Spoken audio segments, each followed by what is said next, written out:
고린도후서 1장 8절부터 11절 말씀을 가지고 신앙생활이라는 제목으로 하나님 말씀 증거하겠습니다. 신앙생활.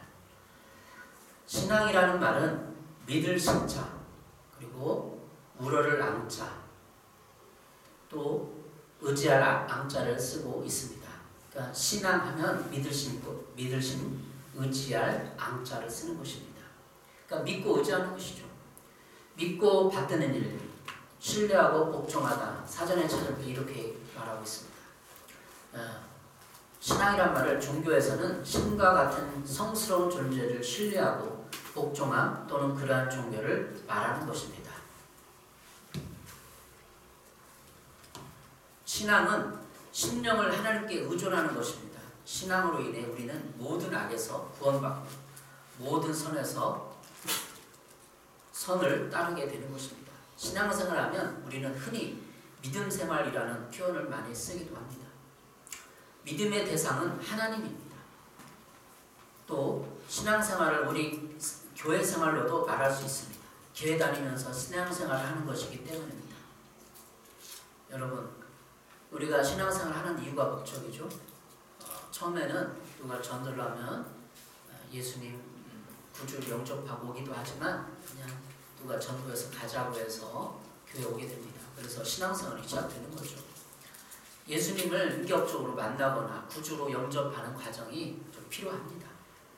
누가 이렇게 복음을 전해주든지 사역일을 한다든지 하면서 예수님을 인격적으로 모셔드리고 신앙생활이 시작되는 것입니다. 근데 신앙생활을 볼까요? 고린도후서 1장 9절에 이렇게 말하고 있습니다. 우리는 우리 자신이 사형 선고를 받을 줄 알았으니 이는 우리로 자기를 의지하지 말고 오직 죽은 자를 다시 살리시는 하나님만 의지하게 하십니다. 하나님만 의지하는 것이 신앙생활입니다. 영적인 삶의 시작이 신앙입니다. 특별히 코로나19 시대에 더욱 신앙의 힘이 필요합니다. 누구를 믿고 의지하는 것에 따라서 그 인생은 달라집니다. 코로나 시대에 많은 사람들이 재정적인 문제와 고립감 그리고 외로움에 시달리고 있습니다. 이때 우리의 신앙을 점검해보고 신앙의 힘으로 이러한 코로나 사태 또 여러가지 고난들을 이겨내는 시간들 되시기 바랍니다. 어제는 노동자의 날이었습니다. 문턱 노동자에 대해서 한 기사를 읽었습니다. 문턱 노동자는 현재 한국에 141만 명이라고 합니다. 문턱 노동자는 전기제품 설치, 수리 기사, 또 가스 안전 점검원, 또 렌탈 방문 점검원, 요양보호사까지 고객의 집에 방문하는 일을 하는 노동자를 말하고 그 숫자는 141만 명에 달한다고 합니다. 그러니까 그 가족들과 합하면 한 300만, 400만 정도 되겠죠. 그 가족들이 또 그 생계를 책임지고 있으니까 300만, 400만 정도가 이런 위험 직업군에 또 힘든 노동일을 하고 있는 것이죠. 이들 노동자는 고객의 집에 방문하는 순간 그곳이 공포의 문턱으로 변한다고 합니다. 폭언과 폭행과 성범죄에 노출된 것은 물론 목숨을 잃는 이들도 있다고 합니다. 기사를 자세히 읽어보니까 요양보호사 성적인 걸 많이 추행이라든지 이런 폭행도 있다고 해요. 그래서 얘기를 하면 어쩔 수 없다 그렇게 얘기하면 어쩔 수 없다. 우리나라가 너무나 힘든 코로나 때문에 힘들지만 또 이런 힘든 사람들이 많이 있습니다. 참 세상에 쉬운 일은 없습니다. 누구나 또 힘든 일을 하고 있어요. 세상에서 고난과 역경의 순간에 우리는 신앙의 힘으로 교회에 나와서 하나님을 의지하고 마음의 짐을 내려놓고 쉬어갈 수 있습니다. 그래서 성경이 이렇게 말하고 있습니다. 마태복음 11장 28절입니다. 수고하고 무거운 짐진 자들아 다 내게로 오라. 내가 너희를 쉬게 하리라. 예수님 말씀하셨죠. 수고하고 무거운 짐진 자들아 다 내게로 오라. 그런 사람들, 힘든 노동자들, 또 이런저런 외로움과 고통을 겪고 있는 사람들, 코로나로 말미암아 학원이라든지 운동부, 헬스장이라든지 많은 어떤 공항이라든지 그런 근로자들이 지금 힘들어하고 있습니다. 수고하고 무거운 짐진 않은 경제적인 것, 그때 예수님께서 말씀하시는 거예요. 다 내게로 오라. 내가 너를 쉬게 하리라. 교회에서 그런 사람들을 위로하고 변론하고 보듬어줘야 됩니다. 오늘 본문 고린도후서 1장 8절에는 사도 바울이 기록하고 있는 환난에 대해서 쓰고 있습니다. 형제들아, 우리가 아시아에서 당한 환난을 너희가 모르기를 원하지 않으노니 힘에 겹도록 심한 고난을 당하여 살 소망까지 끊어지고, 심한 고난을 당해서 살 소망까지 끊어지고, 살 소망, 죽고 싶다는 거예요. 살고 싶지 않다는 거예요. 사도 바울도 그런 고백을 하고 있잖아요.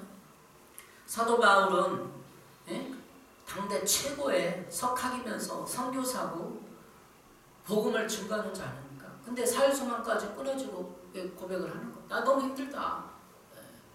우리도 예수 믿어도 힘든 거예요.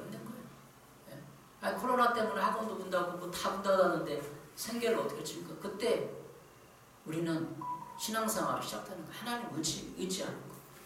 사도 바울의 고난은 예수 믿는 고난이었어요.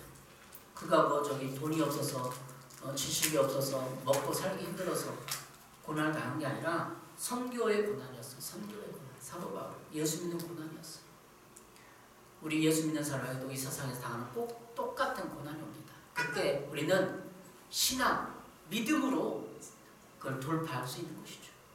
세상에서 이런저런 이유로 많은 사람들이 자살하고 그러고 있어요. 그렇지만 신앙이라는 것으로 우리는 하나님께 나아갈 수 있는 것입니다. 바울이 자신의 심한 고난을 회상하고 있는 이유는 오히려 환난 중에 하나님의 위로가 더 풍성하게 임한다는 사실을 강조하기 위해서였습니다. 왜 자기가 막 이런 살 소망까지 끊어졌다 이렇게 고백을 할까요?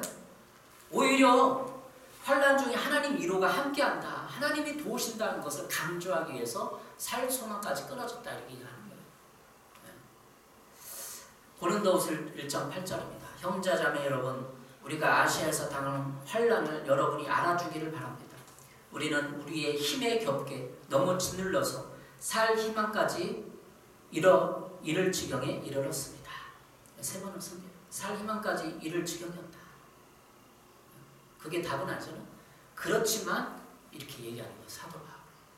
우리가 살아갈 희망이 사라졌을 때 우리는 하나님을 더 의지할 수 있는 신앙이 있는 사람들입니다.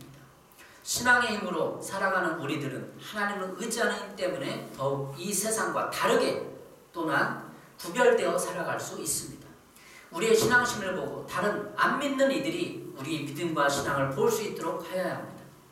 이제는 오늘 본문에 나오는 신앙생활에 대해서 알아보도록 하겠습니다. 신앙생활은 무엇이고 우리는 이 신앙생활을 어떻게 할 수 있을까요? 오늘 본문에서 찾아 함께 나누도록 하겠습니다. 첫 번째는 오늘 본문에서 신앙생활은 무엇인가? 첫 번째, 하나님만을 의지하는 것이 신앙생활입니다. 9절입니다. 9절. 우리는 우리 자신이 사형 선고를 받은 줄 알았으니 이는 우리로 자신을 의지하지 말고 오직 죽은 자를 다시 살리시는 하나님만 의지하게 하십니다. 하나님만 의지하는 게 신앙생활이에요. 믿음 생활이에요. 하나님만 의지해야 하는 상황이 온다면 하나님만 의지해야 합니다.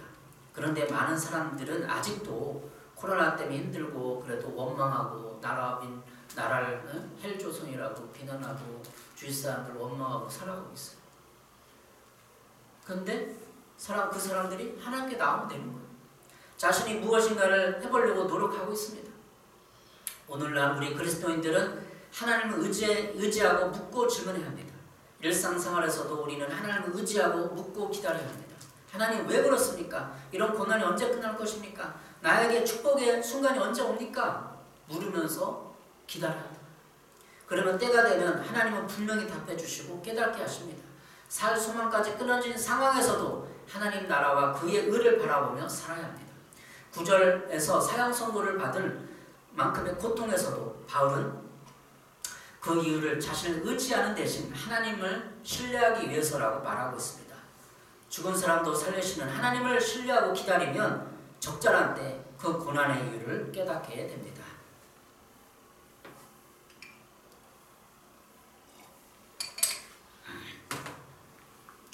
주중에 윤천 목사님의 간증을 들었습니다. 지난번 다니엘 기도회 강사로 나오셨는데 유튜브에 있더라고요. 그래서 처음부터 끝까지 다 들어봤어요. 윤치홍 목사님 감옥에서 낙심하지 않고 하나님을 의지했을 때 많은 사람들이 그의 전도를 듣고 회심하며 복음을 받아들이게 되었습니다. 그 호주의 감옥에 갔는데 밤마다 전도를 한 거예요. 이제 그는 은혜 가운데 죄가 얼마나 무서운가를 깨닫고 죄의 심각성을 가는 곳마다 전하는 종이 되었습니다. 그는 간증에서 죄와 코로나 비슷한 점을 언급하며 우리 사회와 교회가 죄의 심각성을 알고 작은 문제도 자신을 의지하기보다 하나님을 의지하는 것을 전하고 있습니다. 그의 간증을 간단히 들어봤는데 그가 감옥에 가게 된 이유가 있더라고요. 호주에서 청소년 사역을 했는데 문제 아들을 모여든 거예요. 왜냐하면 자기가 3살 때 부모님 이혼하시고 혼자 이렇게 산 거예요. 그러니까 그걸 뭐라고 그러죠? 부모 없이 이렇게 산 거예요. 그러니까 쉽게 말해서. 그러니까 청소년 사역할 때 나도 옛날에 나도 그랬어. 그러니까 애들이 다 뻑뻑 주는 거예요. 막 문제 아들, 이혼 가정, 문제 아들 그렇게. 근데 그가 3년 동안 돌본 아이가 있었는데 고등학생 정도 나이였는데 여자예요. 근데 문제는 밖에서 마약도 하고 막 남자가 올려서 성적인 타락도 하고 다 여자 남자친구가 그런 부모는 말려도 안 되고 그리고 유학을 간 거예요. 호주로 유학을 갔는데도 그 호주에서도 그런 거예요. 3년 동안 그를 돌보고 부모와 잘 사귀면서 놓치지 않고 했는데 이가 전화를 받았는데 부모한테 대들고 부모한테 통장을 내놓으라고 난리치는 거예요. 그래갖고 그때는 윤치홍 전도사였죠. 그래서 걔를 부모의 동의를 얻고 데려와라. 자기 제자들을 시켜가지고 데려오게 한 거예요. 데려와가지고 쉽게 말하면 훈계를 한 거죠. 근데 이제 그 간증 들어보니까 윤치홍 전도사가 네가 그럼 되겠냐 부모한테 와서 등짝을 때려버렸대. 그래가지고 이제 잘하겠다고 제발 용서해달라고 빌고 눈물을 흘리고 해갖고 회개에 비슷하게 해가지고 용서해주고 잘 가라고 그랬는데 신고가 들어온 거야. 걔가 신고를 한 거야. 그러니까 이제 그 죄명이 뭐냐면 제자를 보내서 데리고 왔으니까 뭐죠? 집단 폭행했다가 그 사람을 납치하는 납치의 죄가 된 거야. 납치 폭력의 죄가 된 거야. 그래서 들어가게 되는 거야.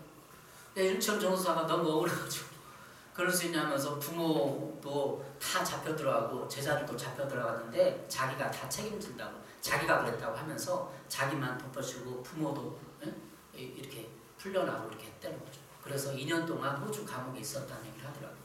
그러면서 하는 말이 뉘앙스가 작은 죄 쉽게 말하면 지금 한국 사회에도 폭력은 금방 들어가는 거 아니에요.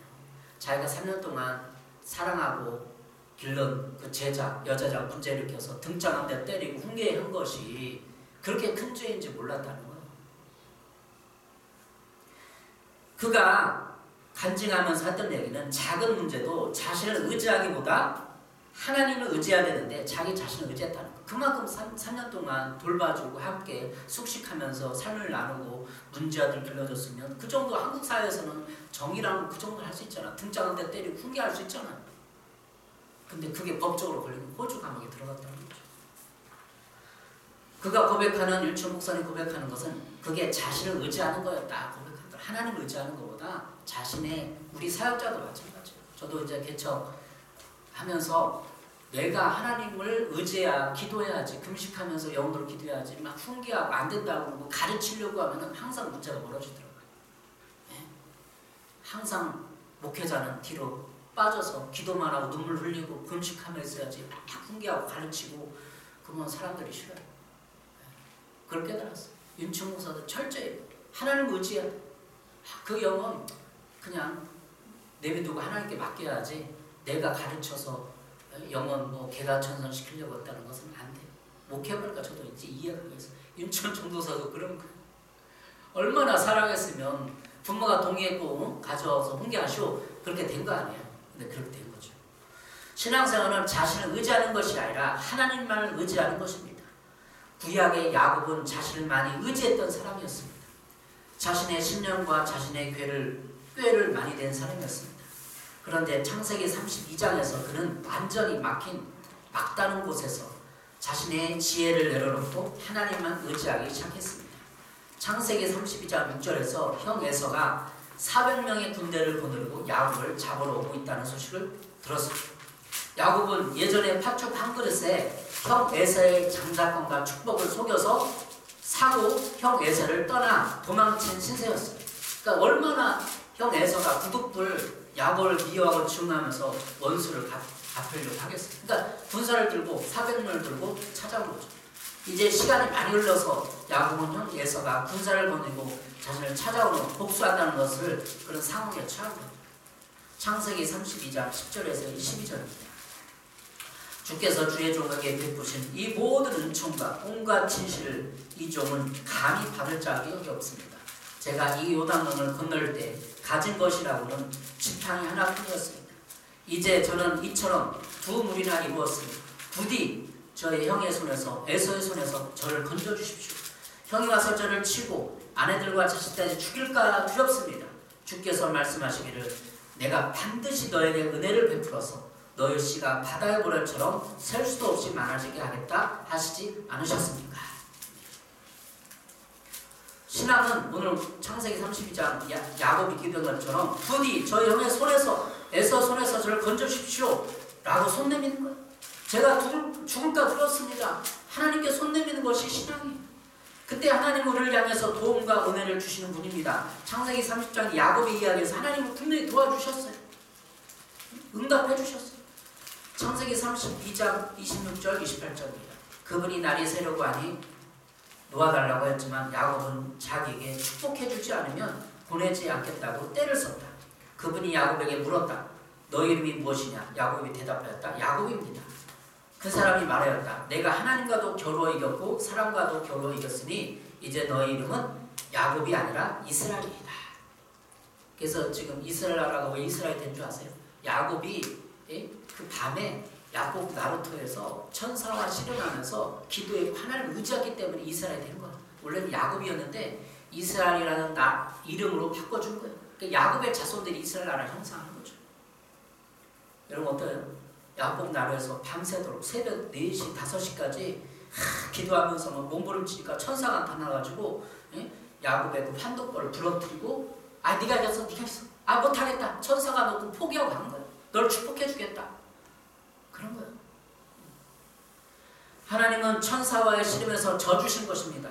왜 천사가 그 야곱을 못 이기겠어요? 그냥 확 쳐버리면 끝났는데 야곱이 하나님을 의지하는 그거를 길을 본 거야. 길을. 하나님 놓치면 난 죽습니다. 제발 천사라도 붙들고 막 씨름하니까 하나님이 봐준 거예요. 봐준 거.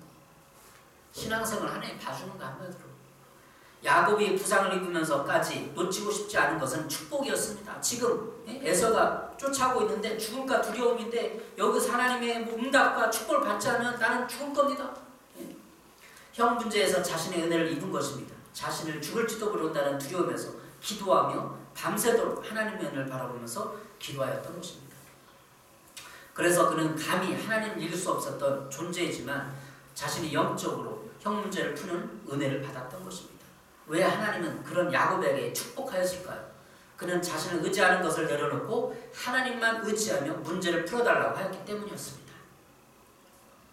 야곱이 얼마나 어렸을 때부터 고집이 있고 형을 속여서 인간적인 술수를 쏘고 자기를 의지했습니까? 그런데 딱 순간에 하나님만 의지하는 환경이 되니까 진짜 하나님에 매달린 거예요. 그냥 신앙생활을 해보니까 하나님만 의지해야 되는 상황인데도 신앙을 안 붙잡고 그냥 빙빙 돌고 인생 이렇게 돌고 방황하고 그런 사람 많아요. 신앙생활 해보니까. 왜 많은 사람이 자살하죠? 그냥 믿음을 갖고 교회라도 가봐야 될까? 절이라도 가봐야 될 거 아니에요. 뭔가 신이 존재가 있는지. 사람이 자살하려고 두려우면 진짜 내가 죽어도 되는가 생각하면 신을 생각할 거 아니에요. 그래서 죽음의 문턱을 넘는 신앙의 길을 들어서는 거 아닙니까? 여러분 하나님께 의지하며 문제를 풀어달라고 해야만 하나님이 그 신앙을 인정하고 그를 도와주는 거예요. 하나님은 인격적이기 때문에 도와주십시오 할 때까지 기다려. 그래도 안 도와줘요. 도와주십시오 해야 도와주는 거예요. 코로나 시대 때 많은 사람들이 우리의 신앙을 점검해보고 믿는 사람도 신앙을 점검해보죠. 많은 사람들이 주위에 또 여러분 자신도 이런 상황 가운데 내가 신앙이 과연 있나, 힘이 있나 점검해 보시기 바랍니다. 시편 37편 5절 내 길을 여호와께 맡기라. 그를 의지하면 그가 이루시고. 의지하면 하나님이 이루셔요. 의지하지 않으면, 하나님 찾지 않으면 하나님이 안 도와주십니다. 두 번째, 신앙생활은 앞으로의 희망을 하나님께 두는 것입니다. 9절입니다. 9절. 그가 이같이 큰 상황에서 우리를 건지셨고 또 건지실 것이며 이후에도 건지시기를 그에게 바라노라. 건진다는 것. 환난에서, 고난에서, 코로나에서 건진다는 것. 이후에도 건지시기를 그에게 바라노라. 이후에도, 미래, 앞으로도 희망을 하나님께 두는 거예요. 앞으로도 건져주실 거는 희망을 하나님께 두는 것이 신앙생활이에요. 과거에 건져주실 뿐이 아니라 지금도 건져주시는 고백합니다. 그리고 앞으로 미래에도 하나님께서 나를 건져주실 것을, 그 희망을 하나님께 둡니다. 이게 신앙생활이에요. 여러분, 신앙생활은 그냥 믿겠습니다 하고 그냥 있으면 내가 내 소망을, 희망을 하나님께 두게 됩니까? 경험이 쌓여야 돼요. 경험이. 경험이 쌓이면서 하나님께 희망을 두기 시작하는 것이죠. 시편 50편 15절입니다. 환난에 나를 부르라. 내가 너를 건지리니 내가 나를 영화롭게 하리로다. 환난의 날에 하나님을 부르기 쉽잖아. 하나님 제발 도와주십시오. 부도 났습니다. 위기입니다. 나 죽을까 두렵습니다. 이렇게 돼야 돼요. 그러므로 재난에나 나를 불러라. 내가 너를 구하여 줄 것이요 너는 나에게 영광을 돌리게 될 것이다. 재난의 나를 부르면 영광을 돌리게 된대요. 왜? 하나님이 도와줬다. 하나님이 날 이렇게 해서 부도가 났는데 막아줬다. 이게 간증하면 하나님께 영광이 되잖아요. 재난의 날에 주님을 부르고 의지하면 도와줄 뿐 아니라 그 일을 통해 하나님께 영광을 돌리게 됩니다. 여러분, 환난의 날, 고통의 날에, 코로나 시대 때 우리가 주님을 부르고 의지하고 그러면 하나님께 영광을 돌리게 되는 것입니다. 로마서 15장 13절 소망이 하나님이 모든 기쁨과 평강을 믿음 안에서 너에게 충만하게 하사 성령의 능력으로 소망이 넘치게 하시기를 원하노라. 소망이 하나님. 하나님은 소망이 하나님. 모든 기쁨과 평화를 여러분에 충만하게 가득 부어주셔서 소망이 여러분 안에 차고 넘치시기를 바랍니다. 그러니까 예수 믿고 가장 큰 점은 소망이 생기는 거예요. 소망. 살아갈 힘이 생기는 거예요. 예수 믿고 예수 안 믿는 사람과 가장 큰 차이는 뭔가 기쁨과 평화를 맛보면서 내 안에 비전이 생기는 거예요. 살아갈 이유가 생기는 거예요. 하나님은 우리에게 소망을 주십니다. 믿음에서 오는 모든 기쁨과 평화가 있습니다. 그런데 이 기쁨과 평화가 우리에게 충만하게 채워주시고 신앙생활의 기쁨과 평화가 가득합니다. 우리의 모든 잘못을 고백만 하면 없어지는데 우리가 고백하면 회개하지 않습니까? 왜? 예? 우리 인생에서 죄책감도 있죠. 잘못 살아온 길, 술 먹고 노름하고 방탕하고 그 모든 죄책감을 고백만 하면 없어지는 거예요. 그럼 없어져요. 죄책감, 죄의식. 신앙에는 힘이 있는데 우리가 하나님께 나아가서 우리의 죄책감과 죄의식 그리고 낙심과 절망감 등을 내려놓는다면 그처럼 손해가 없는 장사예요. 쉽게 말하면 예수 믿는 건 이득이에요. 좋은 거예요. 행복이에요. 저는 여러분이 예배하는 동안, 찬양하는 동안 여러분의 절망감과 낙심이 사라지고 생활의 염려도 사라지기를 바랍니다. 그리고 예배를 드리는 동안에 희망이 싹 터서 가시기를 축복합니다. 이외에도 여러분의 모든 어려움과 문제 하나님이 건져주시리라는 희망을 하나님께 두시길 바랍니다. 이것이 바로 신앙생활입니다. 세 번째, 신앙생활은 교회 공동체에서 협력하고 기도하는 것입니다. 오늘 11절입니다.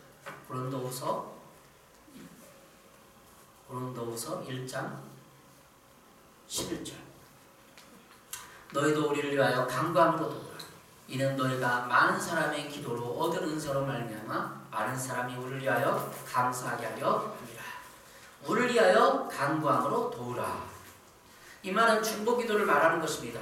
하나님께서는 교회 공동체에서 서로 중보기도를 통해서 역사하시는 것을 보여줍니다. 바울 자신의 구원의 확신 속에서 고린도 교인들로 하여금 자신을 위해 기도해 주기를 부탁하고 있는 것입니다. 여기서 도우라는 말은 함께 도우다라는 말로 자신의 능력을 자만하지 않고 성도들의 도움을 요청하는 바울의 경전을 돋보이게 합니다. 9절에서 많은 사람이 두 번이나 언급되고 있습니다. 많은 사람이 우리를 위하여, 많은 사람이 기도. 교회는 많은 사람의 기도와 간절한 사랑으로 서로 기도를 통해 도우는 것입니다. 9절에서 신앙생활의 핵심적 요소를 볼 수 있습니다. 그것은 교회 공동체의 중보기도와 공동체성을 말해주고 있는 것입니다. 개인의 신앙생활은 공동체에서 훈련되어지고 검증되고 인정을 받고 사역자로 교회 전우자로 세워지는 것입니다. 아무도 독단적으로 신앙생활을 할 수 없습니다. 교회의 검문과 가르침을 통해서 개인의 신앙이 성장하는 것입니다. 그래서 사도행전 2장 42절에 말하고 있습니다. 그들이 사도의 가르침을 받아 서로 교제하고 떡을 떼며 오로지 기도하기를 힘쓰니라. 사도의 가르침을 받아. 사도행전에 나오는 오순절 이후에 초대교회 사도의 가르침을 받아서 교제하고 떡을 떼고 교제하고 전도했다는 거예요. 교회 생활을 했다는 거죠.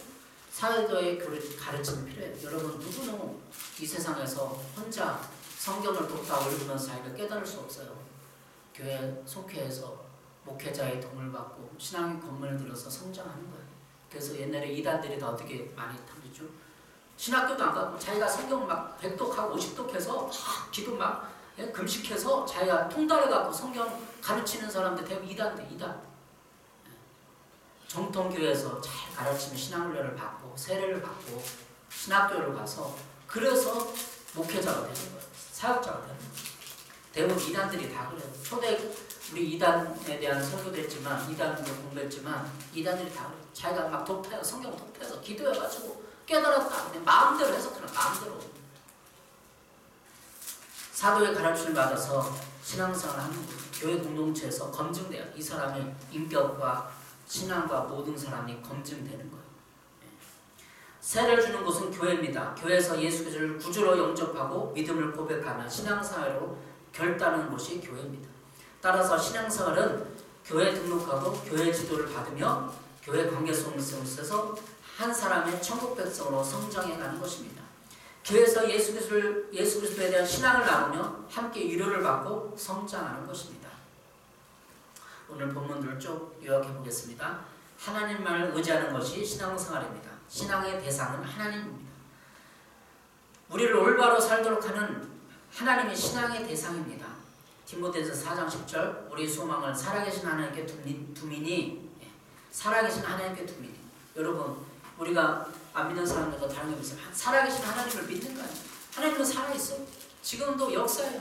코로나를 이길 수 있는 힘과 지혜가 하나님 안에 있어요. 하나님을 의지하고 불을 짓고 도와달라고 하나님 도와주시는 거예요. 왜 자살합니까 세상? 도대체 왜 자살하는지 모르겠어요. 수많은 개척교회도 힘들어하고 있어요. 그때 하나님을 의지하는 거예요.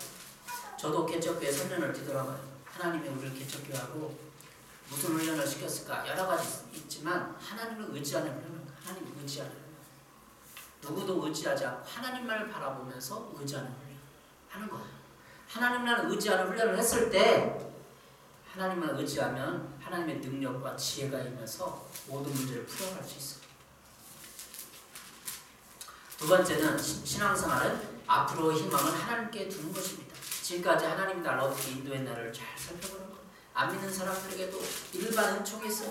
결혼하고 또 살아오고 취업하고 이 모든 과정 속에 하나님이 도우셨어요. 일반 은총 속에서. 그걸 생각해보는 거예요. 앞으로도 하나님께 희망을 두는 거예요. 뭐에 희망을 두는 거예요? 돈과 명예와 권력에 희망을 두는 것입니까? 그것은 신앙의 대상이에요. 돈과 명예와 권력은 신앙의 대상이 될 수 없어요. 오직 신앙의 대상은 하나님입니다. 세 번째, 신앙생활은 교회 공동체에서 삶을 나누고 협력하며 기도하는 것입니다. 주에 많은 평신도들 봐요. 제가 신앙 연륜이 30년 넘잖아요. 35년 되잖아요.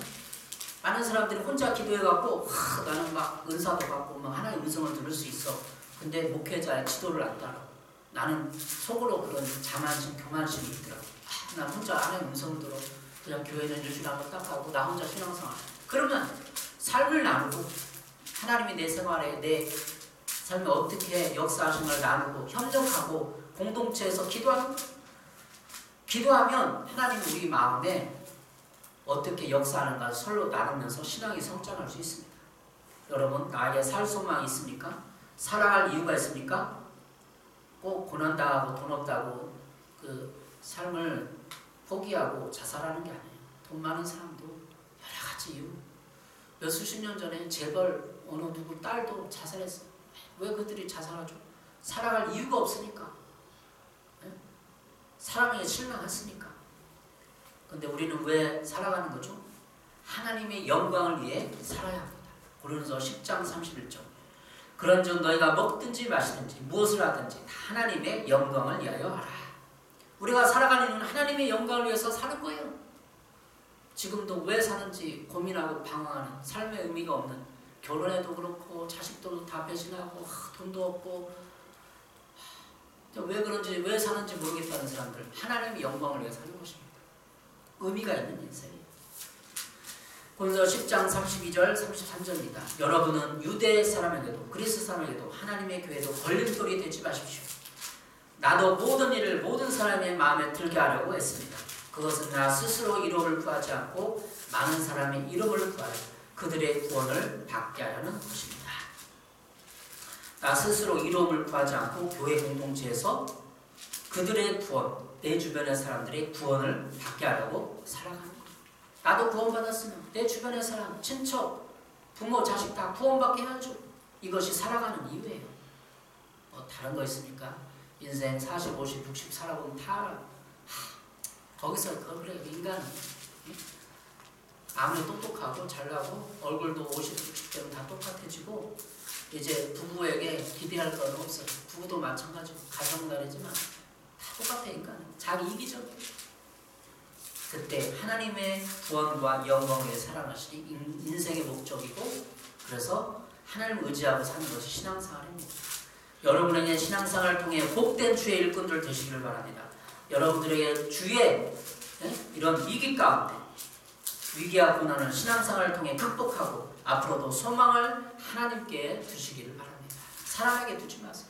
남편, 아내에게 두지 마세요. 자식에게 두지 마세요. 자식에게 소망을 두면 자식 무상해요. 자식이 언젠가 자신을 배신하고 떠나고 상처를 주는 말을 할 거예요. 자식에게 두지 마세요. 하나님께 두십시오. 기도하겠습니다. 사랑해 주님 감사합니다. 신앙생활에 대해서 묵상해 봤는데 하나님을 의지하게 하여 주시옵소서. 내 자신을 의지하면 열매가 없고 낙심하고 절망합니다. 나에게 자원이 없기 때문에 사랑할 능력도 없습니다. 하나님을 의지하고 살면서 하나님의 지혜와 능력을 덧입게 하시고, 그래서 삶에서 어려운 고난의 현장들을 이겨내게 하시고 살아갈 이유를 우리에게 주신 하나님을 위해서 살게 해 주시옵소서. 예수님의 이름으로